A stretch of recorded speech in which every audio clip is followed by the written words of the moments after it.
With that, I'll call this DSD Governing Board to order for Thursday, December the 10th, 2020. Madam Clerk, will you please call the roll? Chairman Blackwell, Here. Vice Chairman Trace, Here. Member Matheny, Here. Member Cooper, Member Askew, Here. Ms. Ivy, will you read the first item on the DSD agenda, please? Resolution number 2020-007R, a resolution of the Board of the Stevens Plantation Improvement Project Dependent Special District approving and accepting an agreement to sell Tract 6 of the Stevens Plantation Corporate Campus, approximately 2.19 acres of real property to Alexander Christiani for $394,200, and authorizing the chairman or in his absence the vice chairman to execute the agreement and all documents necessary to complete the sale. Thank you. Do we have someone that's... And so Veronica Malolis, do you want to run through your slides on this? Okay, so obviously there's two parcels on the agenda for tonight. Go ahead and read the second item. Oh, no, we can do them one at a time. Okay. But that's what we're going to be discussing. So the listing agent, Veronica Malolis, will happy to go through her presentation, and then we can talk about the potential contract. You have the floor, Veronica. Thank you. Good evening. And it's good to see people again. I'm just kidding. All right, I'm Veronica Malolis, and for the record, I am with NAI RealVest, the listing broker for the parcels referred to as Corporate Campus and Stevens Retail for the Dependent Special District. Tonight, I will present to you the letter of intent to buy Corporate Campus Tract 6. The intended use is light industrial, and the buyer is Alexander Christiani. The property is Tract 6, which is 2.19 acres. Its intended use is not yet specified. However, the buyer is a developer of light industrial projects. As a matter of fact, he is also here with a presentation of concepts of what the project might take shape as. The purchase price of the offer is $394,200 or $180,000 an acre. However, the Stevens CDDA bond assessment shall be released or paid at closing, which is subject to the bondholder approval. I believe Mr. Manzares will address that portion of it. Do you want me to finish? Yeah, finish up, and then sure. we'll talk about that, please. The Thank you. deposits as offered is $20,000 within 5 days from the effective date. Total inspection period is 90 days from the effective date. And closing would be 30 days after. So it's a pretty short period of time. And for the marketing, the buyer would like to market it for pre-leasing. Mr. Manzares? Thank you, Veronica. So when we received the letter of intent and we prepared the contracts as part of the packet, the contract includes a seller's contingency, which would provide that the bondholders would approve the release or waiver of the A bonds at closing. The A bonds assessment on this parcel are about, as of July, and that's the last calculations we have, were about $60,000. The bondholders have since, and this applies to the next parcel also, but the bondholders have since told us, they told us yesterday, and we worked with them today, that they are not willing to release the A bonds on these parcels. So that condition of the letter of intent cannot be met by this district because obviously it's subject to approval by the bondholders. So the offer, the only way the city council or the district could consider this offer is at the current purchase price, with obviously the B bonds being paid at closing, which is customary on these provisions, but the A bonds remaining and those being absorbed by the buyer moving forward. As you will recall, the A bonds are annual assessments that are paid as part of the annual tax rolls. The A bonds mature in 2032. So that $60,000 figure that I mentioned on this parcel would be paid over the next approximately 10 and a half or 11 years in terms of annual assessments. But the bondholders are not willing to release that or waive that at this point. So that's the only difference from the offer that's before you. And I think the buyer just became aware of that because we only became aware of that this afternoon. So if you are going to move forward, I think the only recommendation we can give to you as the board is that you would approve the contract without the A bonds being released or waived, and see if the buyer is willing to accept that.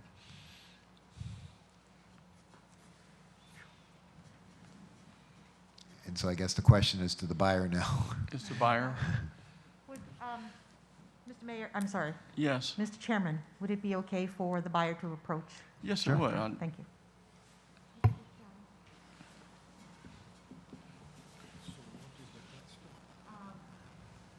Basically, that the board was just told that the bondholders did not approve the A bond, and that the amounts have already been disclosed as to the assessments over the next 11 and a half years.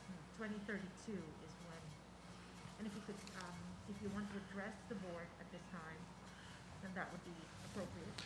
Yes, State your name for the record. yes. Yeah, my name is Alexander Cristiani. We submit one LOI, and after that LOI, we were told to start negotiating the contract. We got our lawyer to do that process with the attorney from the city, and that process was very fast because Veronica told us that today we had to have that contract in hand. Unfortunately, 2 hours ago, we were disclosed about this A bond that we didn't know, is not included in our proposal, okay? And is something that is just something that we didn't know at all, okay? So our proposal is that 394,200, okay? No bonds involved. That was our expectation all the time. And Mr. Chairman. Yes, sir. He's correct. We have worked with their attorney, and their attorney's been very good to work with on this. The contract that we presented to them and the contract that we presented to you includes a seller contingency in it that says that if the A bonds are not waived, that the buyer would have to accept the A bonds not being waived, or that the DSD could back out of the contract, which is what you'd have to do at that point. So, frankly, what we are doing, we found this out today. So, in fairness to the buyer, we felt we could have had you approve the contract with that seller contingency in it, and then once we found this out tomorrow, we could have said, okay, the seller contingency is not going to be met because the bondholders have said no. So we brought it up today, and because we found out today. So either way, that has always been part of the recommended contract for the buyer, and that was discussed with their lawyer when we were doing the negotiations. So I'm kind of at a loss Yeah. here. So Where to go. I guess what I'm hearing is that the buyers are not willing to their LOI remains with the A bonds in place, and as I said earlier, you have no control over those. And you can't waive those, and you can't release those because you have no authority to do that. And I don't think you can approve this contract with that provision, with the provision that they be waived. So unless the buyer is willing to agree to it, I don't think we can have a contract at this point. Would anyone here like to speak to that issue? Mr. Trace? I thought Ms. Malolo said that they had a presentation on what they would be building as well. I'd like to see that before we decide to there's- move forward or not. There's nothing we can do, though. Well, we can adjust the purchase price, right? No, I don't think you can. I think you're going to have, No. that's going to be a difficult position. If you adjust the purchase price, and that the net result of the bondholders is the same as if you waive the purchase price. I mean, if they waive the bonds. So they are looking for a net return on this project, on this We amount. don't get the money. And then it includes the A bonds. So if you were to, again, just by way of discussion, if the A bond payoff on this project is $60,000, and you wanted to reduce the purchase price by $60,000, at the end of the day, the bondholders are still going to get $60,000 less than they anticipate out of the deal. The problem, the frustrating problem with this has always been that when the board is dealing with it, it's dealing with money that ultimately goes to the bondholders and not to the district or to the city. Mr. Mayor, all right, Mr. Manzares, could the buyer and Mr. Manzares, could the two of you talk to the bondsman, or have you in a three-way conversation and see if we can get to the meeting of the minds, so to speak, to get this thing sold? We certainly could, and we certainly would be willing to do that. Again, we, Thank you. and I apologize to Ms. Malois and to the buyers about this, but this is, of course, thank you. This When, is, of when course, did we just this find is- out? When did you just find out? When did I find out? Yes. About 10 o'clock this morning. So we You couldn't could get a- have, you we couldn't could get a- have, Couldn't get a three-way conversation. well, we between the- tried and we I got you. we aren't able to do that. Gotcha. We could have, and respectfully, we could have approved the contract the way the contract is right now and relied on that seller contingency to basically tell them, no, the contract's off because the buyers won't waive it. So we brought it up now so that everybody would know now as opposed to going down the road and then pulling the trigger on that seller contingency at a later date. And but we always wrote the contract with the idea that there was a contingency that was beyond the control of this board that had to be met for the property to be sold, and that was the release of the A-bonds.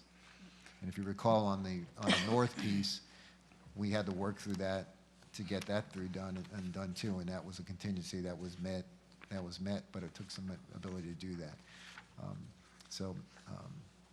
And I think Ms. Malois will agree with me on this.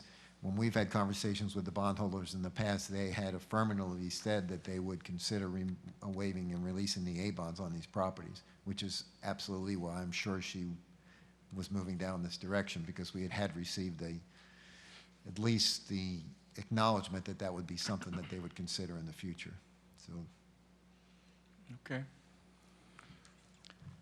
You So see, would you like to- we did a lot of work in this period of time to be able to come to this meeting and have some accomplishment, okay? We involved the engineering company, we involved an architect.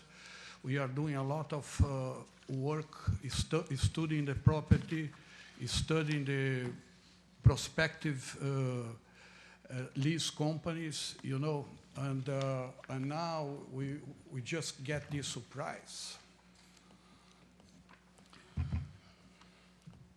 Yes, sir. Would you like to share with us what your vision was for what you'd like to do on the property if ultimately a deal can be worked out?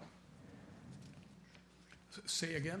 Would you like to share with us your vision of what you had envisioned to do on the property?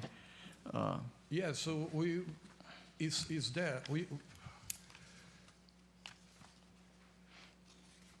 We are at the moment thinking on a flex space to have different uses, okay?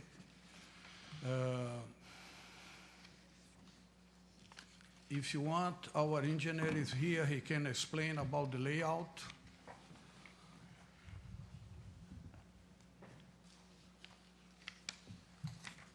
Our vision of the project, our team. Well, your engineer is welcome to come forward if he'd like to speak. We engage Osceola Engineering and we engage C4 Architecture.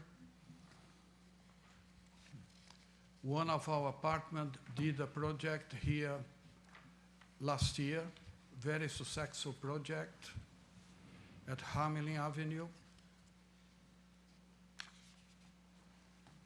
Our experience, we are doing a project in Houston, a retail project, fully leased in Katy, in Texas, and we are on the second phase now. We are about to start another project around Dallas.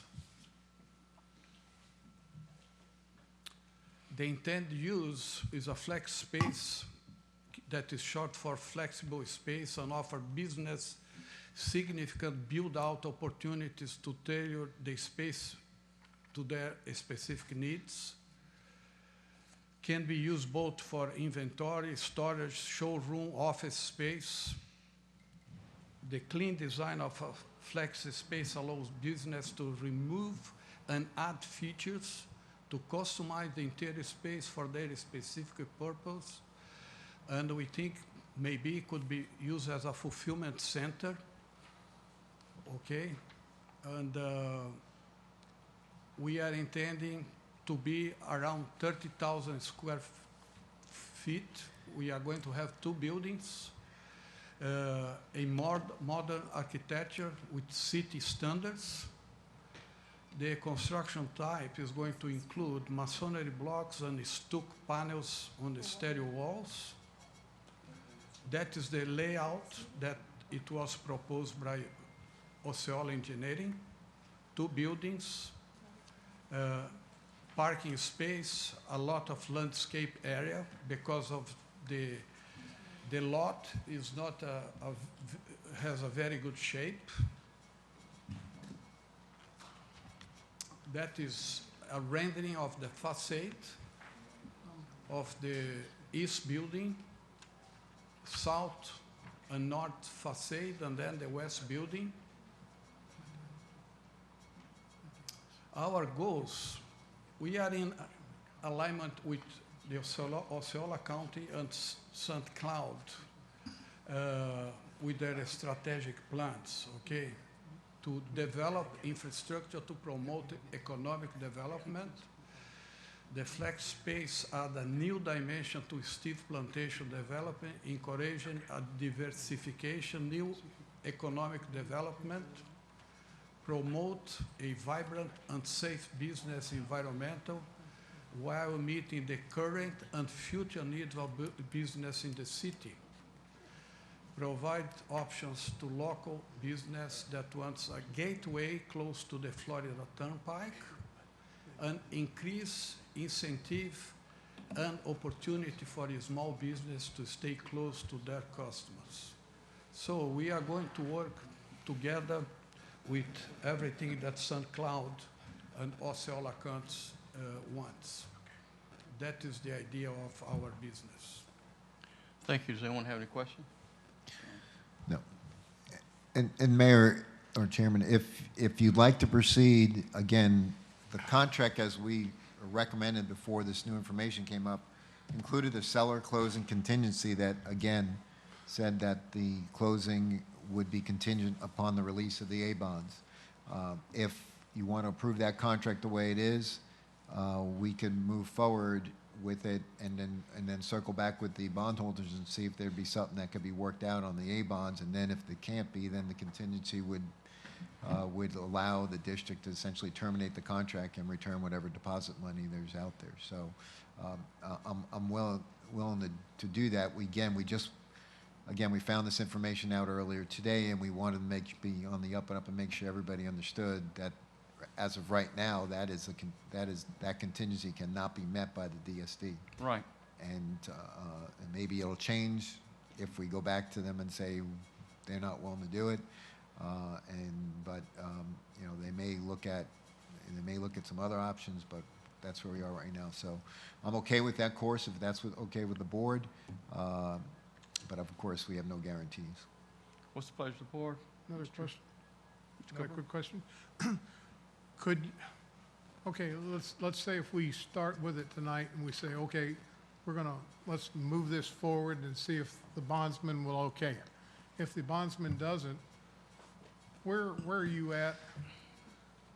I'm always one of these guys, if I can't do something, maybe I'll come middle of the road and see if the bondsman would go middle of the road with you.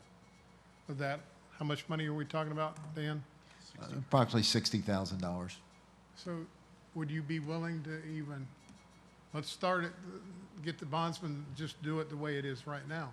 But if it doesn't, would you be willing to say, I'll split half of it with the bonds, I'll pay $30,000? Would you consider doing that? It's just a question. Well, I'm trying to figure it out so it'll work for everybody. yeah. We need to get rid of it, and you need to. I can go to 15,000, no more. Okay?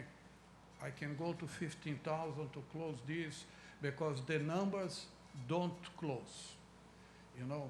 We need to develop the property, we need to build, we need to sell, and the numbers don't close. So you could go 15,000 more, or 15,000. I can not do any. Dan, could we start out at 0 and say, here's the deal, and if it doesn't, And I appreciate the it's just, buyer. I'm just trying to work it I out. appreciate it. I know you are, and I appreciate that, Mr. Cooper. And that's essentially what we suggested. If you want to approve the agreement the way it is, we would have some work to do. Where we get with it, I don't know, but we certainly would report back. That could be a start. The question we asked was, based on the LOI, was would you be willing to waive or release or satisfy the bonds at closing? And the answer to that was no. So, because that's what's in the LOI. But it doesn't mean that they're not subject to negotiation down the road. So if we approve this contract as currently stated, then it's up to the buyer to negotiate with the bondholder if that's even possible. Well, we would participate in those also. then we would sort help of become participate with It would that. become sort of a three-way negotiation deal. to see if there's something we could deal with it and address it. And I really, I don't, I'm not sure. I really can't give you any idea about it. I understand. They have been, for those of you who've been involved with Mr. Askew, and you've been around here for a long time, there was a period of time where we heard nothing at all from the bondholders. They have at least been a lot more communicative over the last 6 or 8 months, and they have recognized the urgency to close out the project on their side also. So we at least have a better line of communication with them than we've ever had. So hopefully we could work something out. If not, we'll report back to the board if you want to move in that direction. Any pleasure? I'd like to make a motion to approve the project based under the, waiting on the A bonds, I guess. I'll second it. I mean, with the contingency in place. Yeah, With the contingency. Okay. All right, Yes. thank you. All right, I have a couple questions for the group. Yes. Is everyone fine with the light industrial in the complex? I think there's already some in there across the street. I just want to make sure. That's why I wanted him to go through the presentation, just to make sure Yeah, it everyone looks saw nice. that. I'm Okay. okay with it. And then Yeah. another question, because it's a different entity, is it the same group buying, what's the next one, 8A? Or is it a different group?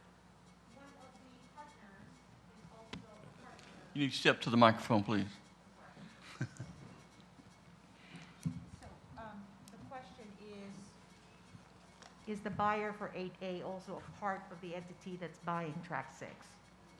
Yes. One of the partners on the 8A also work with us, okay? We are old friends, and he is the one that is going to take care of the construction, Okay.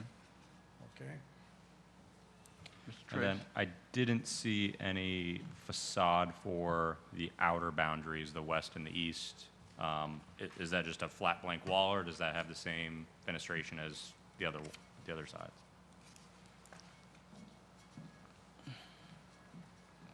Or will it meet our commercial building standards, I guess, is what get down to. Yes, I believe in their presentation, they have committed to the city standards for architectural. Okay.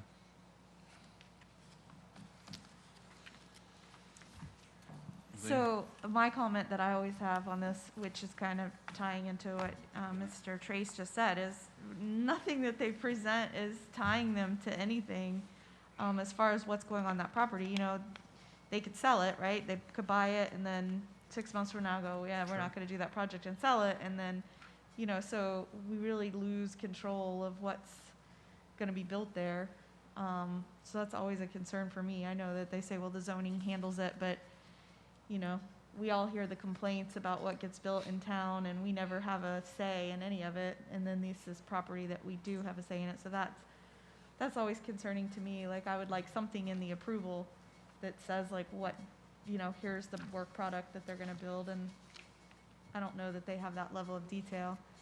The other question I had really, which I guess, you know, these are just ideas, but I thought the layouts now are supposed to push all the buildings up to the right-of-way and put all the parking and all that behind it for walkable communities, as well as, you know, aesthetics, so you don't see a sea of parking, that you put the buildings up front and put the parking behind it.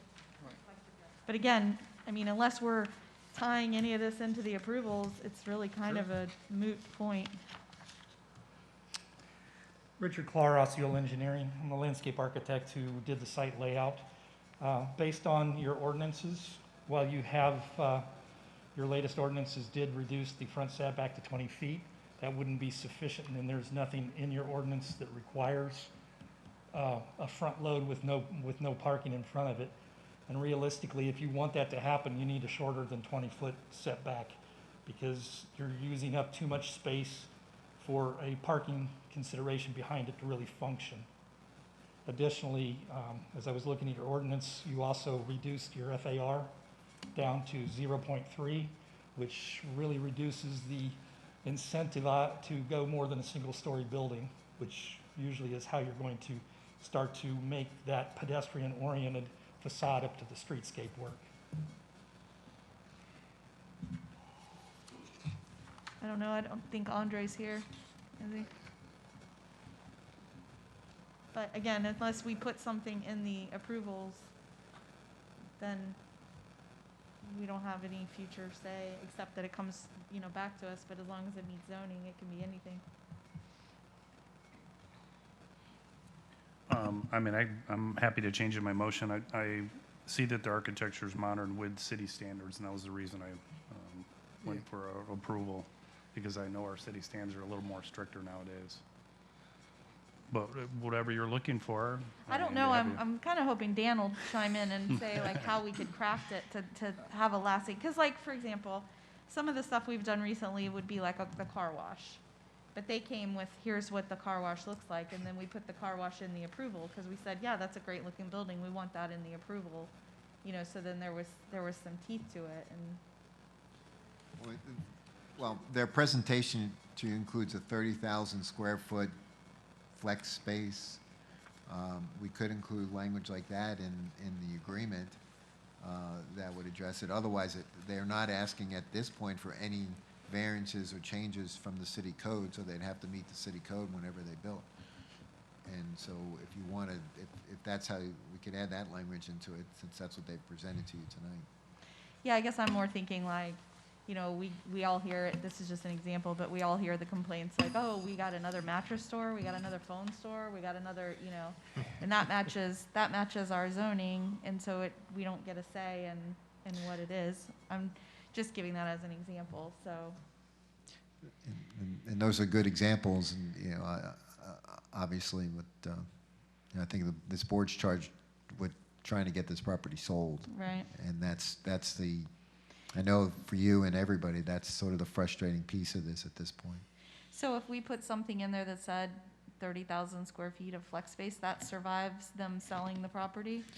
Well, we would have to enforce the terms as the seller if they invent that they didn't do that. Right, like for example, the contract has a provision in it that you've had in these other contracts that they can't go any higher than 55 feet with their structures.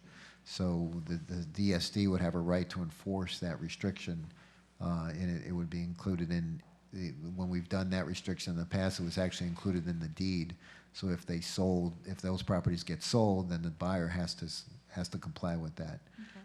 So we would. Yeah, if we could put some of those conditions in the deed, I would feel better that way in case property changes hands, we got something in it. Are we looking at it at this point, or are we looking at the second? No, I think we ought to do it right away. Okay, so we're looking the at get-go. maximum height of 55 feet. Well, that's in there already. Okay. The 30,000 square foot flex space.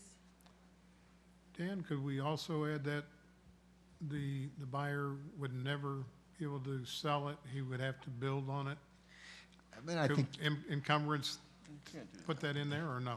I think you could, but I don't. Are you getting a little heavy? I think you are getting a little Heavy-handed? heavy on that. I understand. We have, you have a buyer that's willing to invest in the area and the city, and you really have to, give them the flexibility to essentially to recover their investment, and that might mean selling the property at some point or developing it or doing it. So.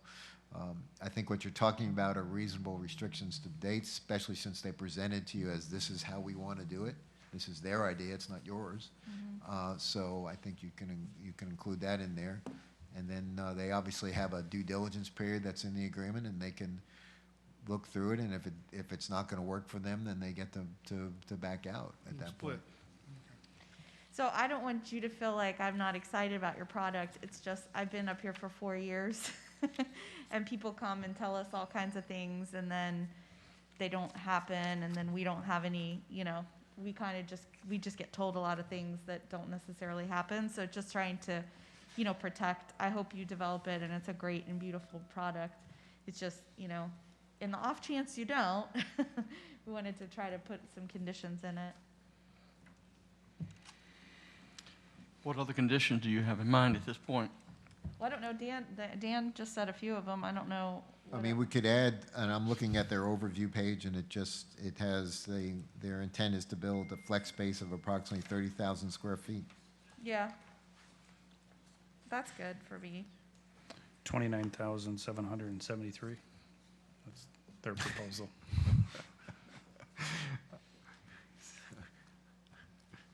Plus or minus 10%. Well, if we put approximately in Yeah. there, I think we'll be all right. Okay. I mean, I don't think anybody's going to argue with them over 1,000 So we're going to square change feet. my motion to approximately, adding on approximately 30,000 square feet to the building.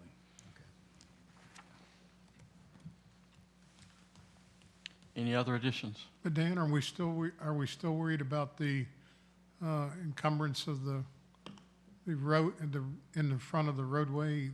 Because you had mentioned something about if we change the setback and put the parking, Dan, do we need to touch that on base now and get it done? No, I don't think so, because I think what Rich was referring to That's is your down the road. code. That's a code issue, and if you want to go that direction, the city council would have to address the code provisions, and you couldn't do that here or in this contract. They are committing, when their project starts, like anybody else that develops in the city, they are committing to comply with the code the way the code is, Okay, and that's what they have to do. so you don't need to add any No, no, more sir. to that, okay, not a problem. Thanks, sir. You have anything else to add to your motion? No, just that. We still have Change the sustaining motion. second. Yes, Madam Clerk, you call the roll on this?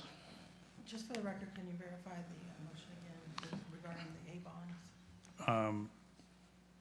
It's No, based- if you want me to state it. Yeah, go So ahead. I understand the motion is to approve the contract as presented, which includes the seller contingency related to the A bonds, and to include an additional condition with regard to the project to be flex space of approximately 30,000 square feet. Thank you. Thank you. That. Councilmember Askew, Aye. Deputy Mayor Trace, Aye. Councilmember Matheny, Aye.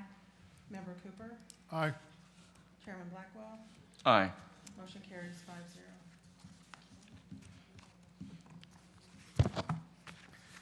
Madam Clerk, you read the next item? Resolution number 2020-008R, a resolution of the Board of the Stevens Plantation Improvement Project Dependent Special District approving and accepting an agreement to sell Tract 8A to Stevens Plantation Corporate Campus, approximately 3.31 acres of real property to 8A Developers LLC for $595,800, and authorizing the chairman in the absence of vice chairman to execute the agreement and all documents necessary to complete the sale. And, Mr. Chairman, as Veronica comes up and presents with slideshow, this is an identical situation, just a different project, different lot, different purchase price, but it's the same issue with regard to the bonds. Yes, thank you. Ms. Malalos?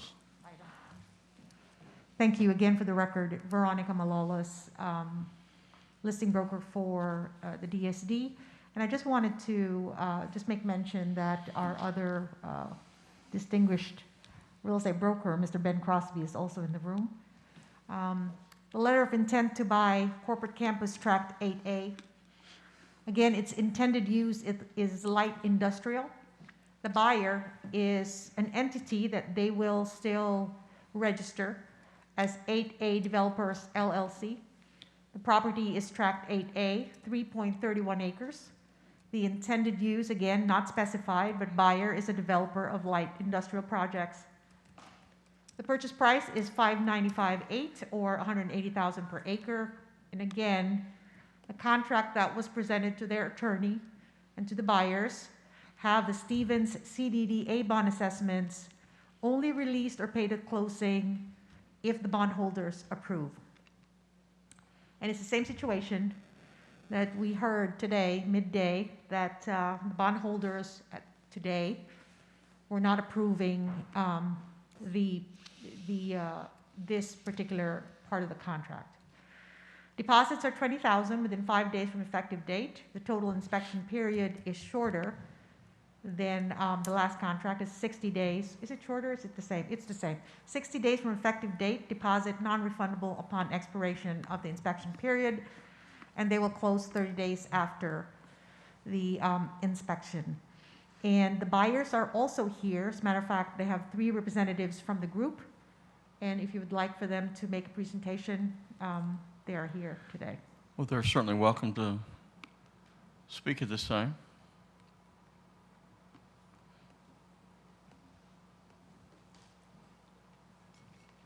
Good afternoon, good evening.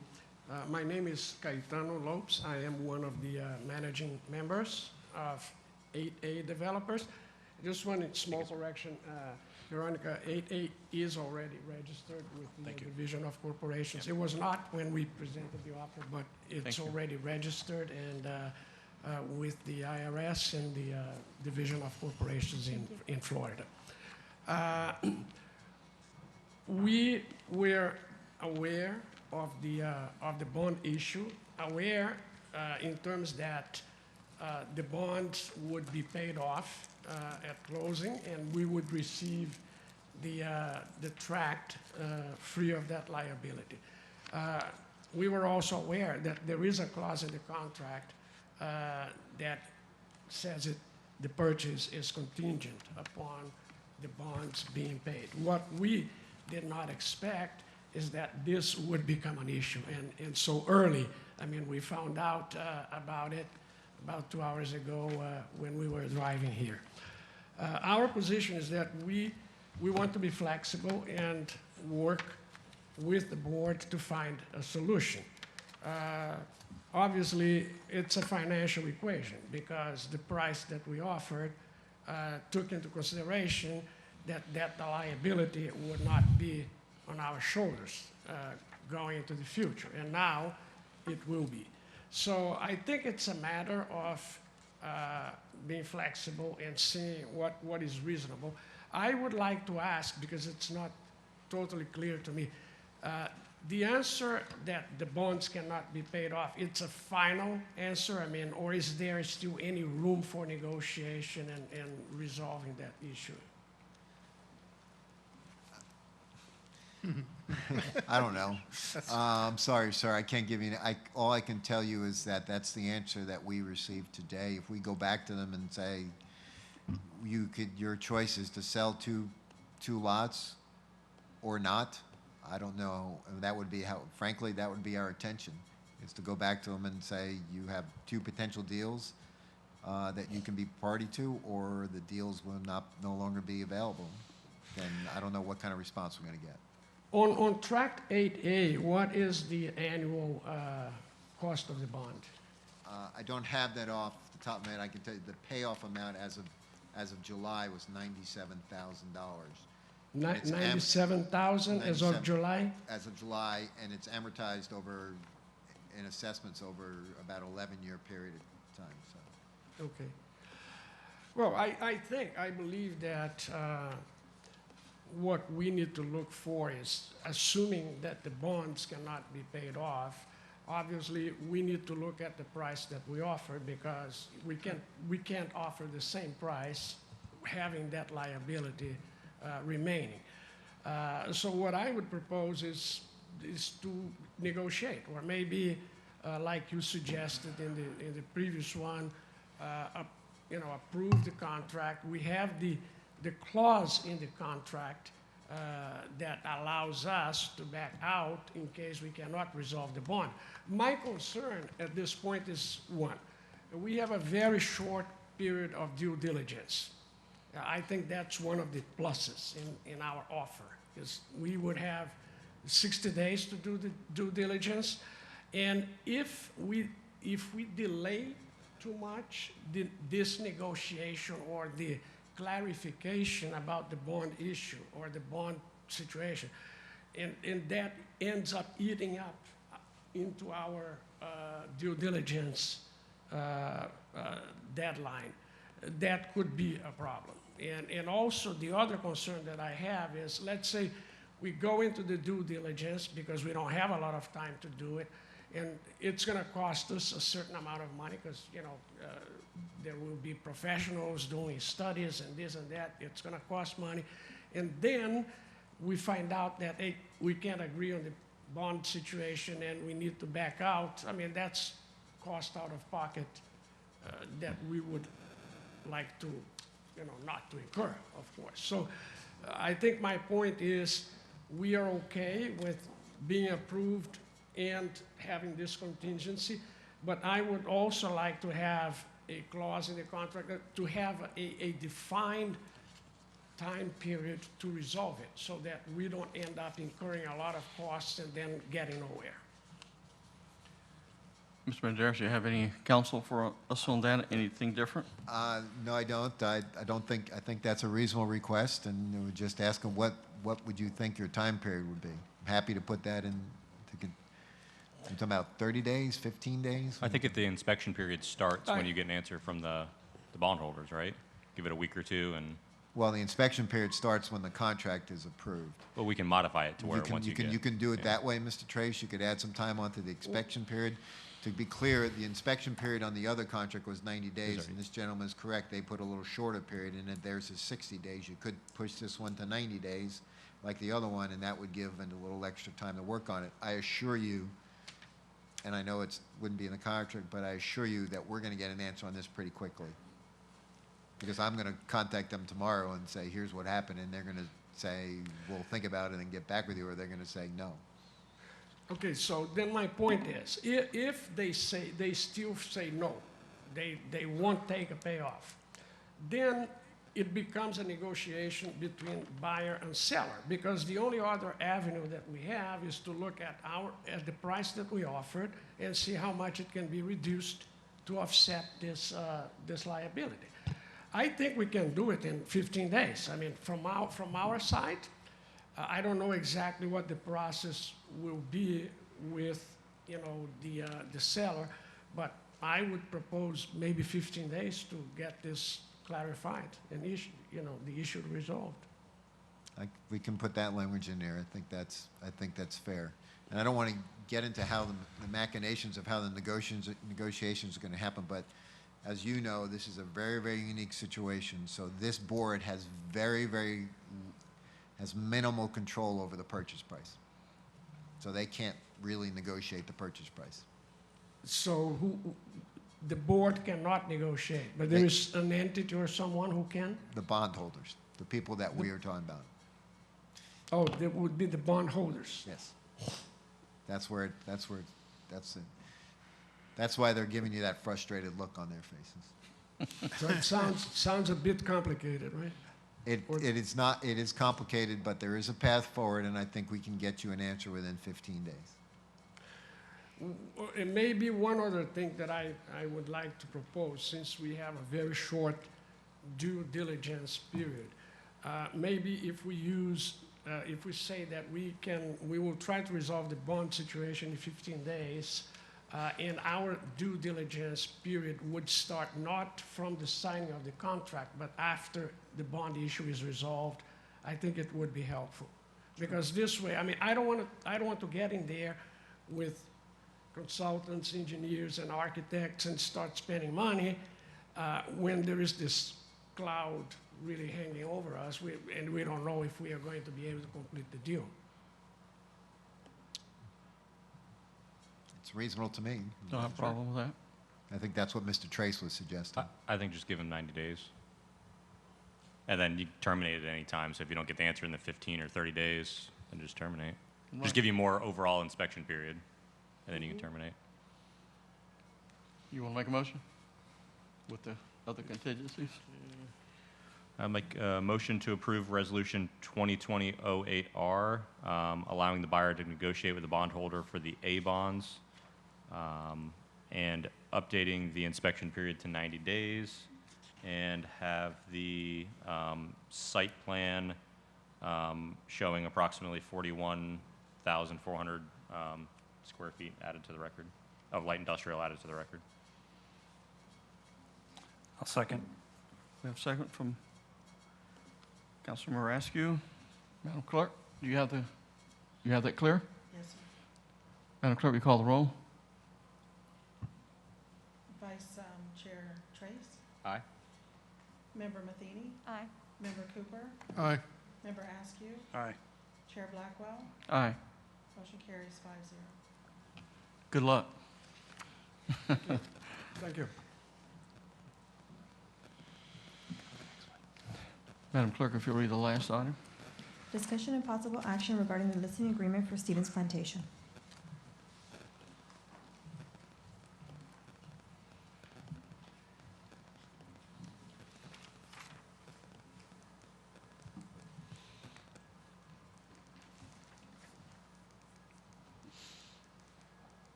Yes, Thank you, Chairman. Mr. Sturgeon. This is regarding our current listing agreement with Premier Properties of Crosby and Associates, Ben Crosby and Veronica Malalos. That contract is expiring at the end of this month. And I'm requesting board direction, how you want to proceed with either extending their contract or taking it out for RFP. Mr. Cooper?